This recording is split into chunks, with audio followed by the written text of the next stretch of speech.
அஸ்ஸலாமு hi friends, it's Tuesday morning. இன்றைக்கி பிரேக்ஃபாஸ்ட்டுக்கு மாவும் காலி ஆகிடுச்சு. ஸோ என்ன செய்யலாம்னு பார்க்குறப்ப மக்ருனி இருந்துச்சு.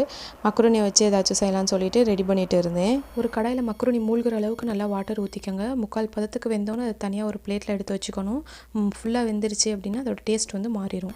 அகைன் ஒரு கடாயில் 2 டேபிள் ஸ்பூன் ஆயில் ஊற்றிட்டு 1/2 டேபிள் ஸ்பூன் கடுகு போட்டு நல்லா பொரிஞ்சோடும். 3 பெரிய சைஸ் வெங்காயம் கட் பண்ணி வச்சுருந்தேன். அதையும் அதில் மிக்ஸ் பண்ணி சால்ட் கொஞ்சம் ஆட் பண்ணி நல்லா வதக்கி விட்டுட்டு 2 பெரிய சைஸ் டொமேட்டோ கட் பண்ணி வச்சுருந்தேன். அதையும் நல்லா மசிகிற அளவுக்கு நல்லா வதங்க விடணும். வெஜிடபிள்ஸில் நான் கேரட் ஆட் பண்ணியிருக்கேன். உங்களுக்கு எந்த வெஜிடபிள்ஸ் போடணுமோ போட்டுக்கலாம். இஞ்சி பூண்டு பேஸ்ட்டு 1/2 டேபிள் ஸ்பூன் போட்டு நல்லா வதக்கி விடணும். மஞ்சள் தூள் 1/4 டீஸ்பூன், மிளகாய் தூள் 1/2 டீஸ்பூன், சீரகத்தூள் 1/4 teaspoon, garam masala 1/4 teaspoon, biryani masala 1/2 teaspoon போட்டு நல்லா மசாலா ஸ்மெல் போகிற வரைக்கும் நல்லா வதக்கி விட்டுக்கோங்க.